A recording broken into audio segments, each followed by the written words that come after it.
Welcome to the Buckeye Weekly Podcast. I am Tony Gerdeman, here as always with Tom Orr. Tom, how's it going? Doing well. Excited to be back. It's always good to. We're actually talking actual football today, which is always an absolute delight. Given, you know, this is me gesturing vaguely towards everything else in the universe right now. It is nice to have football talk back. I snuck that talk in and football talk back, and it's good. Soon, Tom, football will be back, and then we can have like football and football talk, which is, I mean, what more could you want? At this point, a college football season is right at the top of the list of what I would want. So I don't know if we get a college football season. That could be my birthday and Christmas present this year. That's fine. I'll take it. You know how we've talked in the past where it almost depends on the week as to how you're feeling in terms of optimism. I feel better than I did a week ago, but like the week before that week, I felt good, and then there was like a down week where I didn't feel so good, but now I'm back trending upwards again. So I'm feeling pretty good right now, and but let's just keep it going. Where are you right now? Well, I will feel a lot better when they actually release the schedule, which typically how these things work is as soon as we stop recording, they release some big piece of news. So that may come out shortly after we hit stop today. But as soon as I see a schedule, I will feel a little more encouraged. As soon as there is, I think Big Ten Media Days is when I will feel, yes, I am extremely confident there's going to be some kind of a season, because the point at which they schedule and have a Big Ten Media Days is the point at which that feels like the season is starting, fall camp is starting, things are really moving. The ball is rolling downhill now, and it's going to get to the bottom at some point. Not too far from now. So I think I continue to be optimistic, cautiously optimistic about the fact that there's just too much money involved here right now, and that's a terrible and cynical thing to say, and yet here we are. So I think there's too much money involved. There's too many jobs on the line right now that they're going to have to do it, and they will find a way to do it as safely as possible. So yes, that counts for optimism, I would say. Yeah, I like it. As long as we remain optimistic, nothing bad can happen. So that's a good thing to do. Like, when you're a kid pulling the covers over your head, no murderers in the room. All right, you're just gonna be just fine. And so let's just pull the covers over our head, and when we wake up in the morning, it'll be college football season, and I can't wait. Tom, let's talk about the big news for Ohio State this week, which was the commitment of Jordan Hancock, the cornerback out of Georgia, who was committed to Clemson, flipped to Ohio State, the number 77 player in the nation, the number 6 cornerback in the nation. A very big deal for the Buckeyes and for recruiting in general. But Tom, he's like the 11th ranked guy in Ohio State's class. I mean, is this really a big deal? Yeah, this is someone who is a top 100 prospect in the 247 composite, a top 50 prospect overall in a lot of, at least several national sites rankings. He is, Mark Givler told me on the Morning Scoop on Monday, he and Hancock and J.K. Johnson, who are two of Ohio State's 3 cornerback commits, were the top 2 guys on their cornerback board as of last year. So, that seems good. I don't know. But yeah, I think this is a very big deal, because that's a position of incredible need right now, because they've had a couple classes in a row where they've had guys who they thought they were going to get. They thought Jordan Battle in 2018. They thought they were going to get Clark Phillips in 2019. 2019 and 2020 there. Sorry, time is a flat circle. It doesn't matter. Those 2 guys, last 2 classes, and they were both committed and then both ended up going elsewhere. So this was a position where they had to hit a home run this year. This feels like a home run. You have those 2 guys. You have Denzel Burke on top of that. Those are 3 guys who are all potentially, going to be in the mix to be starters as sophomores. Like that's a realistic, I think, possibility for those guys. You don't ever expect a corner to start as a freshman, but if they're ready to at least be in that rotation as sophomores, that's a huge win. That goes a long way towards solidifying that depth chart. They needed that this year, and they got guys who can do that for them. Yeah, the Hancock thing. The interesting thing, while this was news for this is maybe a surprise for a lot of people. Those of us who have been on the Ask the Insiders board at Buckeye Scoop have been, I guess, waiting for this. Have been aware that this was coming. The fact that it happened without a visit, I guess, is maybe a little bit of a surprise. But him becoming part of this class was not a surprise. And I was just looking. He has the 10th ranked recruit in Ohio State's class. He's almost ranked lower in Ohio State's class than he is nationally. Nationally, he's the 77th. Ohio State, he's 10th. It's about the same. But it shows you the depth of Ohio State's class. They now have 12 commits in the top 89 of the composite, which that's not division that I can do. I'm guessing it's like they have like 16% of the top 89 players, and that's pretty ridiculous considering that they believe they'll add a couple of more. And I was listening, and you've already talked about the morning scoop with Mark, where he said he said it's going to be the greatest Ohio State's class will be the best Ohio State class ever, and the best in the internet recruiting age, which dates back to, I guess, technically 2002, but that's a pretty significant thing.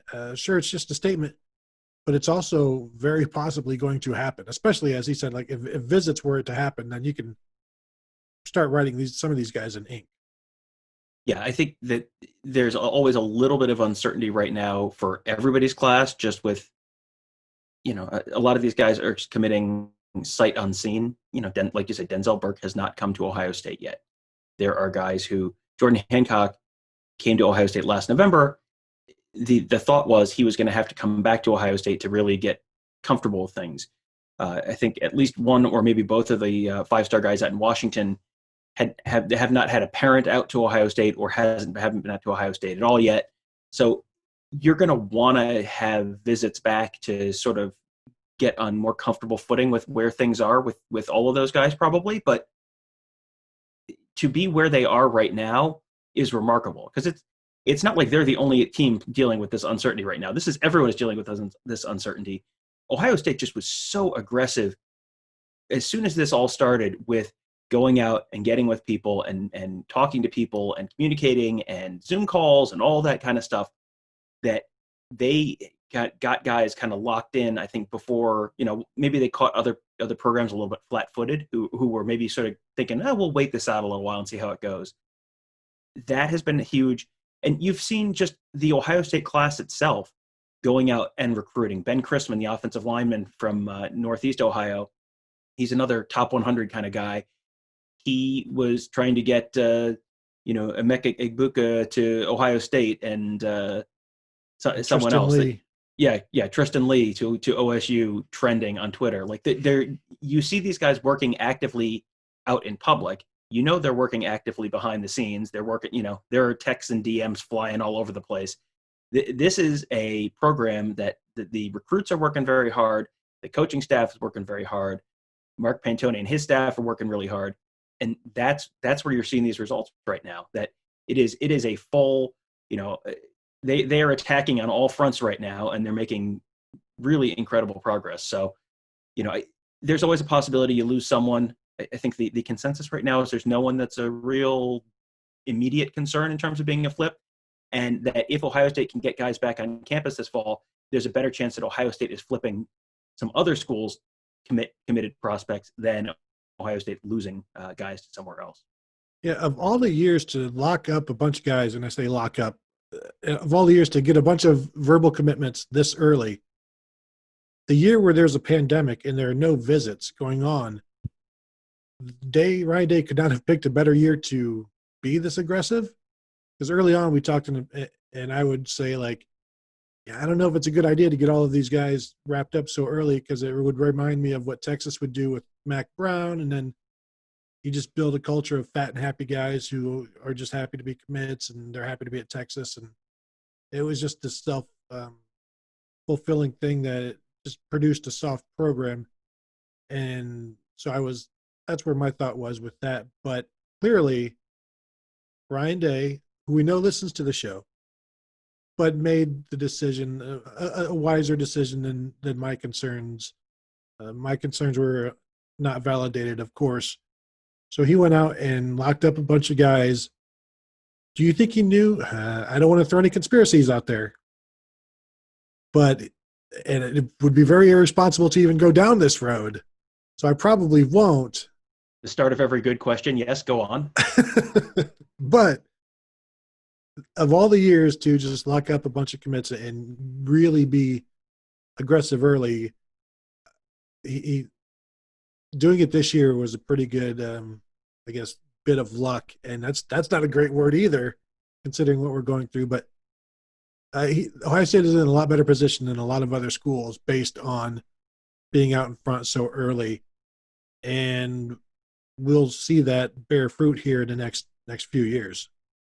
Yeah, for sure. I mean, if you are at the top of the recruiting rankings, then yes, literally everyone else in the country would probably trade places with you. So that is not a bad place to be right now for Ohio State. And I think there were probably some other cultural issues at Texas that have continued beyond the Mac Brown lock up 25 guys 12 months out from the signing day. There are some broader cultural issues there that may have played into why Texas is Texas and Texas. The perpetual question is, will Texas be back? And the answer is always, ask again next year. Maybe. We'll see. But yeah, there's no question Ohio State has played the 2021 class exactly right. And you're not ever going to get every single kid at the top of your board, but they are on track to get pretty much most of the kids at the top of their board.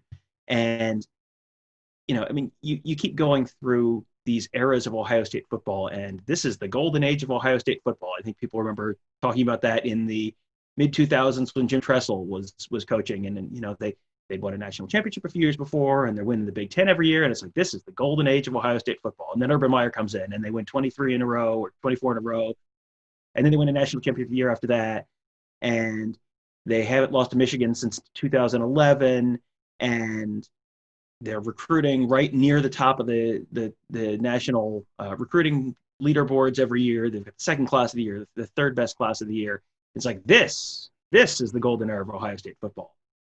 And then Ryan Day comes in, and they have the most dominating regular season in the history of Ohio State football, destroy Michigan again, win the Big Ten for the third straight year outright, something no one has ever done. And now they're putting together a class that is, I mean, potentially, like we said, literally, objectively, the greatest recruiting class in the history of college football in the modern recruiting era, which, good luck putting data on the recruiting classes from the 1970s. Like, sure, whatever. Like, you can compare this to what you can compare this to, but in the history of, stuff you can compare this to, could literally be the best of all time. So, Bert, I'm just going to go on a limb. I'm going to say it. I know we're all thinking it. This is the golden age of Ohio State football. Wow. We are going to have to re-record our bold predictions episode once we figure out what kind of season Ohio State will have. Maybe throw that one in there.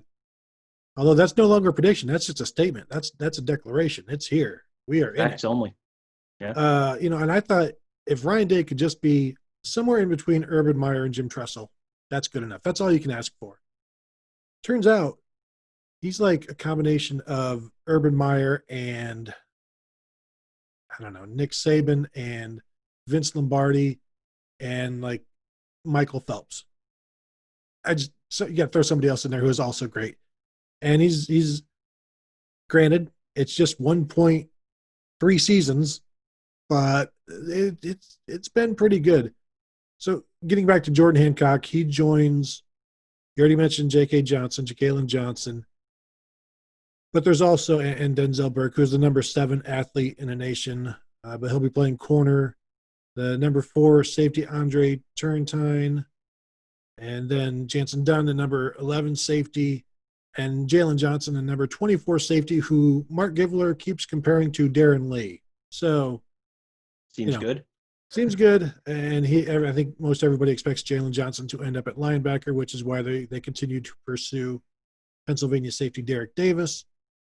But for me, all of these guys, like, I still think people shouldn't sleep on Jansen Dunn. You go watch his highlights and you'll see an incredible athlete. And all of these guys that are committed, all of these defensive backs are what Kerry Combs always wants. He wants the long, tall, fast guys. And they're the Jeff Okuda, the Sean Wade, the prototypes. And you've seen that with Legend Cavazos and Ryan Watts in the 2020 class. And now there's like 5 more of them coming. But with this defense, you've got to, because you want to play 3 corners, and we know you're probably going to move 1 corner to a safety at some point in this whole process. So there's almost like you can't have enough.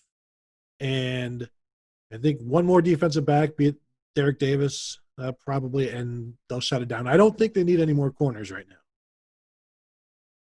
No, I mean, you're at the point where you're bumping up against that scholarship limit anyway. They've got 19 guys in the class. They're probably going to end up 25-ish, 24, 25, something like that. I mean, there's some complicated scholarship math that we haven't even gotten into yet, because you have the question of, if there's not a season this year, do guys, seniors get to carry the scholarships over, and what do they do with the scholarship limits next year? And so there's, normally we have a pretty good sense, like, hey, they're probably going to only be able to take 22, 23 this year. This year, just insert the shrug emoji. We don't know yet, but yeah, 24, 25 is probably a good guess. So based on that, yeah, you're probably one more defensive back. So, well, let's go into then our listener questions, and let's go first with the scholarship numbers. Yeah. One, which flows in nicely with what you're just saying. Yes, speaking of transitions, from @Tolanchuk, what happens to scholarship limits if no college football is played this year? If players who need another year to prove themselves don't leave, there won't be room for incoming freshmen. Will NCAA consider upping scholarships to, say, 110 with a reduced by 85 to 2025? I can only go at this based on what happened with the spring sports, where the NCAA is giving everybody the opportunity to come back.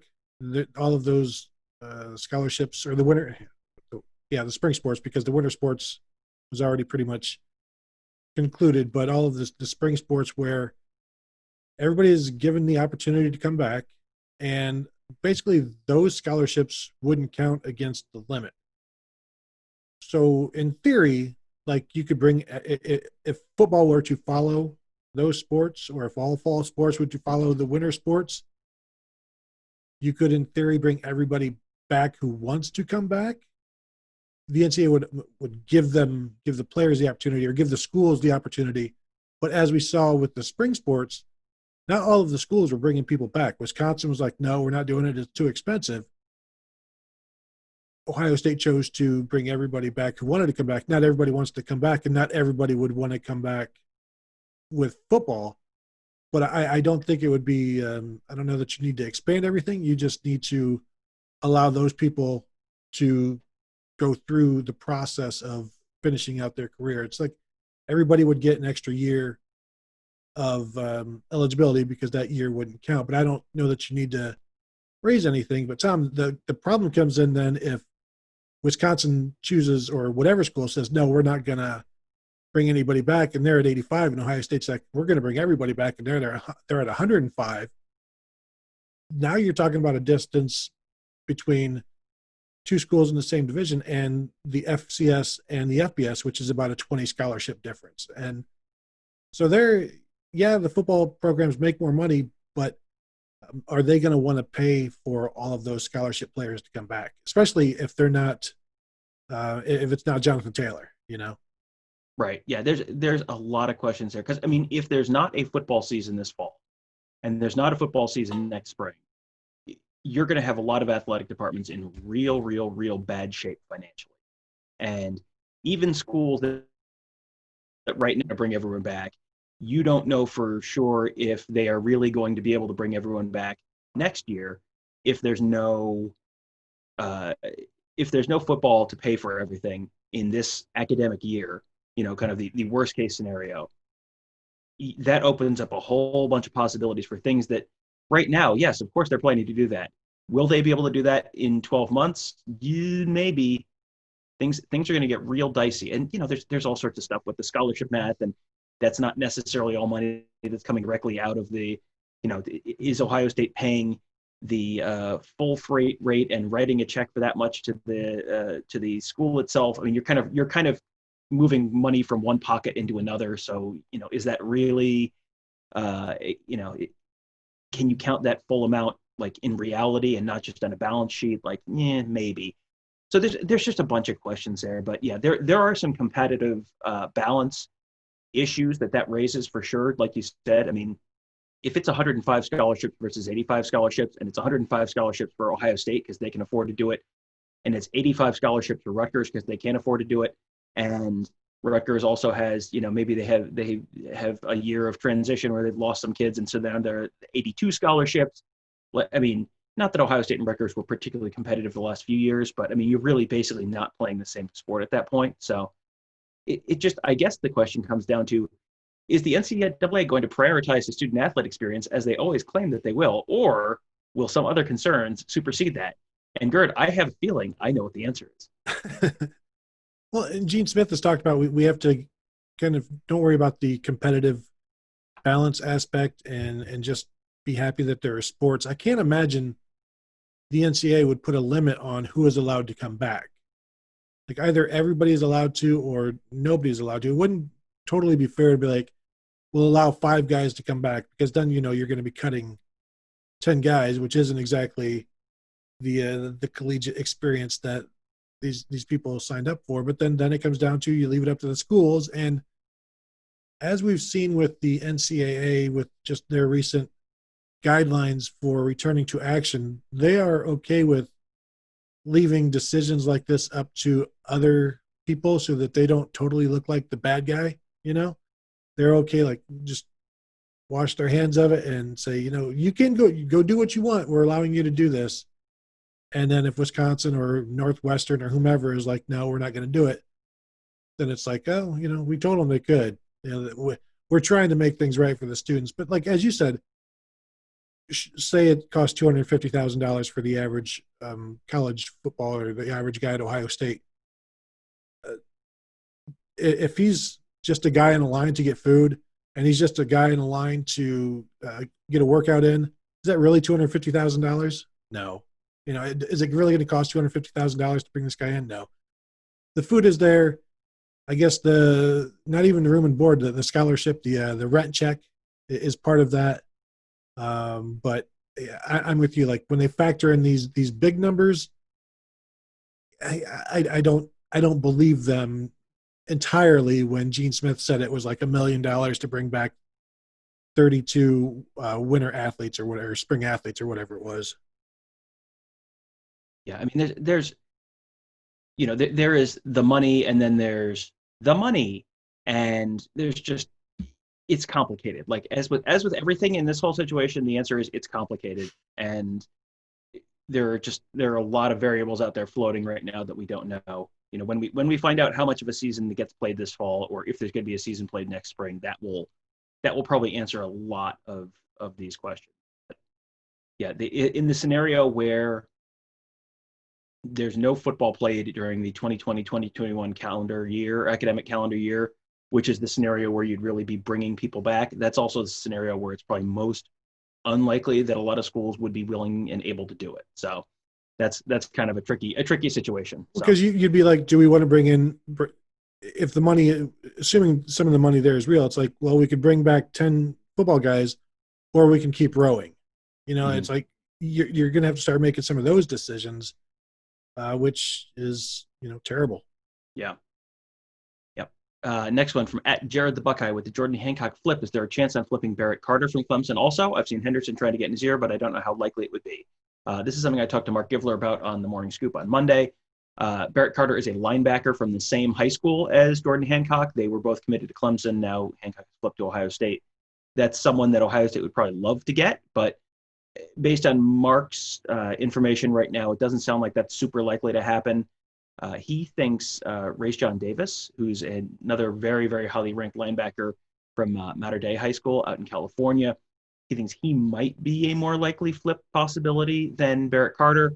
But that's, again, you're banking on flipping someone, and you probably need to have visits to have either of those be a serious conversation at this point.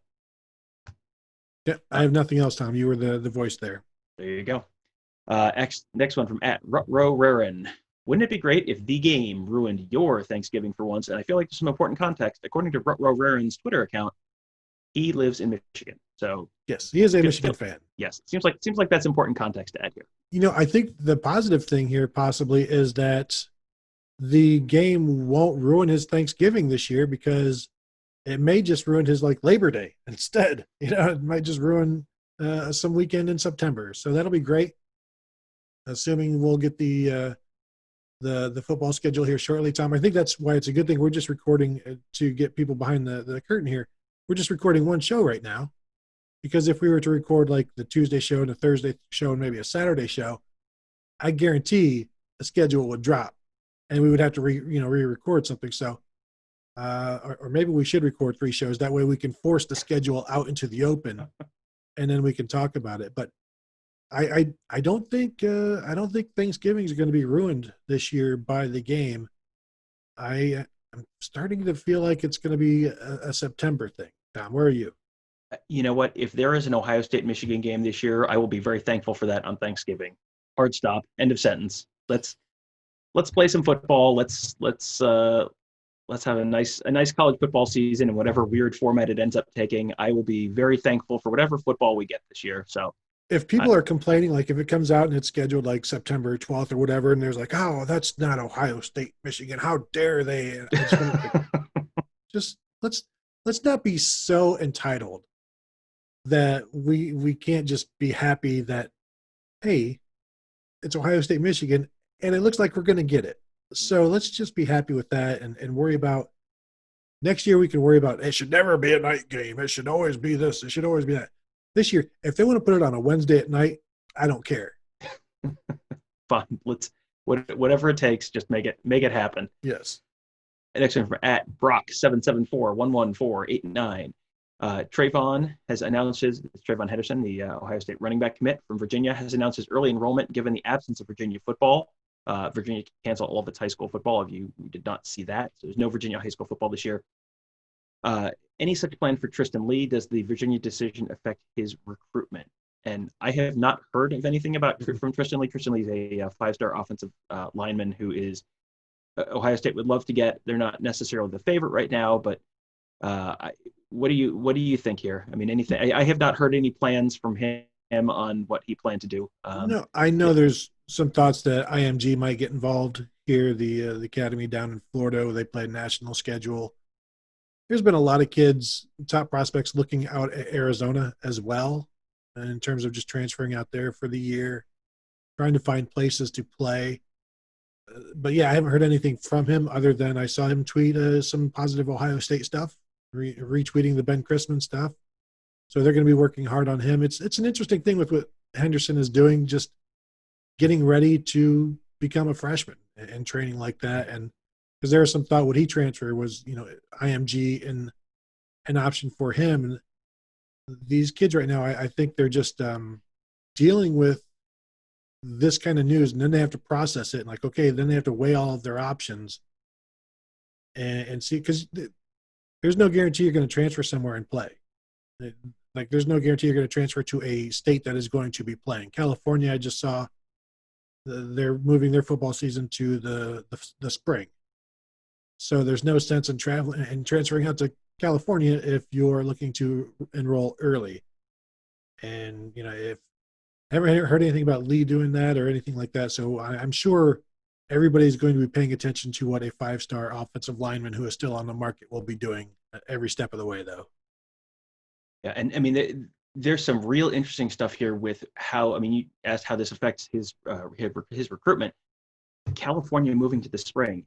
Hey, the spring is rather notably after National Signing Day. So now you have senior seasons, the guys who make the senior season leap, who suddenly go from a FCS level player to a Power 5 level player, or a low level Power 5 player to being the guy who gets an Ohio State offer.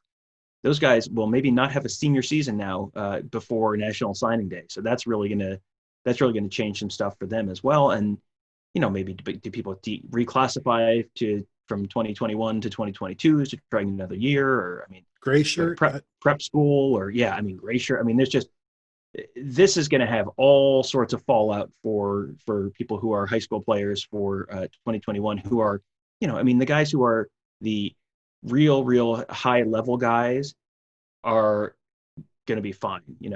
Travion Henderson is fine. He is going to go to Ohio State. He's okay. There's just, it's the level or two down from there where it's like the guys who are, would normally in a normal year be going to camps right now to try and earn an offer, and then try and put a good senior season of film together to get in front of coaches and to try and earn an offer. Those guys are the ones who are really potentially gonna miss out because of this, either no season or delayed high school football season. And we saw with Tony Grimes, the cornerback, reclassified up a year to 2020. That is, so there's some people wondering if Henderson would do that. What Alex Kleitman got with some contacts, some sources, and Ohio State is not looking to have anybody reclassify into 2020 right now, because as we've said many times since last season, Ohio State is still over their scholarship allotment based on what we know. So we'll see where that number goes. Eventually, gonna have to go down a little bit, or you can't keep. There's no room to add somebody basically, and so don't expect any reclassifications. Next one from Let's_Go_Bucks. Assuming, and I understand this is far from a safe assumption, there is a college football playoff this year. Did the weekly rankings releases become far more interesting, less interesting, or just drive people more insane than ever before? We know, like, as one team has a 9-game schedule, another team has a 7-game schedule, and somebody else has an 11-game schedule. If that 7-game schedule team is up in the top 4 for however long, all of the weight is going to change once they really start to get serious about stuff. And I think it's just going to make people even more irate, because say there's the 8-game schedule, they beat like 4 good teams. Like, how do you weigh all of this, and how do you not make it controversial other than by expanding the playoffs, which would help everybody involved? And you can do this, and I don't think it would be that hard because we're all being flexible this year. But I think it's going to make for people like to complain, even though they're getting their college football. That's not going to stop them from complaining. That's part of college football and any kind of rankings that you want to do. If you have a ranking of anything and nobody is complaining about it, it's because nobody has seen it.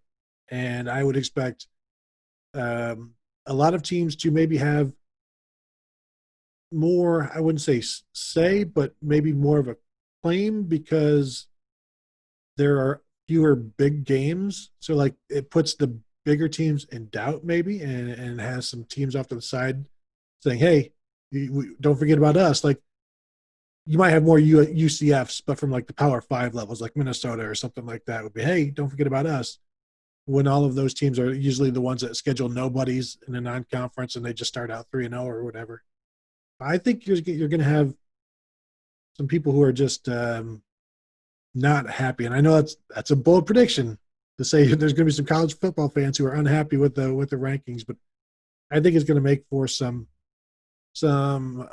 upset fans, but happy. They should be happy that they're upset.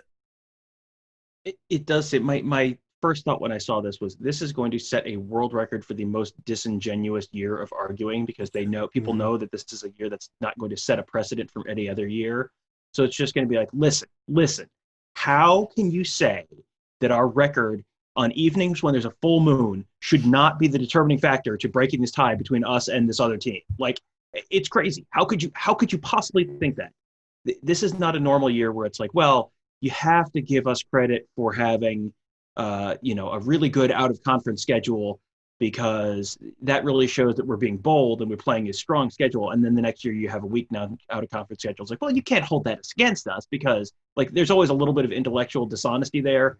And if you have any question about that, go back and just look through Nick Saban's arguments for who should and should not make the playoffs in any given season.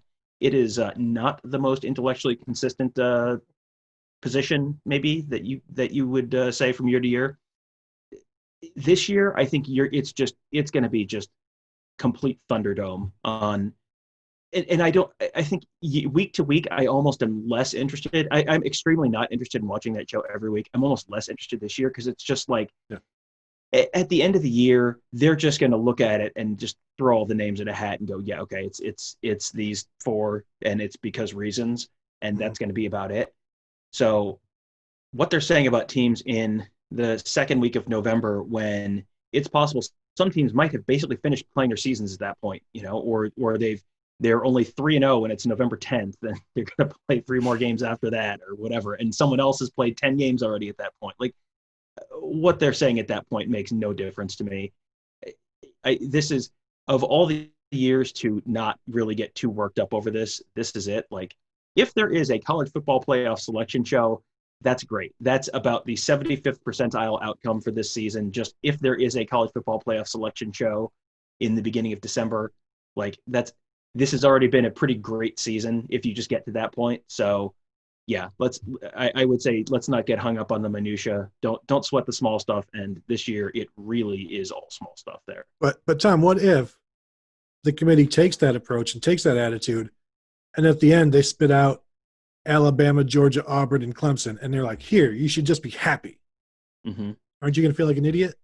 I mean, they've basically done that during normal years. No, They that's came true. pretty close to doing that a couple of years ago. So I don't know that I'd feel like it was that would be almost a more normal result than what I'm expecting. Like, this makes sense. Yes. All right. I think. Thank you for doing this for me. Yes. All of this Southern football. I can't wait to watch it.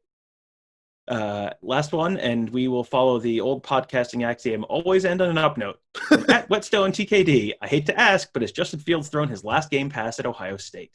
And I was going through pictures this weekend, just finding some new ones for us to use on Buckeye Scoop, and going through some photos from the end of last season. And I looked, and I had a picture of Justin Fields as he's setting his feet and patting the ball and about ready to throw the ball to Chris Olave. And it was like, oh boy, when I snapped this picture, I did not think he was 5 seconds away from potentially throwing his last pass as an Ohio State Buckeye. That is not where I thought the next 5 seconds of world history was going to go. So, yeah, I understand the question, and there is, if they end up playing a spring season, I think yes, there is at that point probably Justin Fields has thrown his last pass as a Buckeye, probably.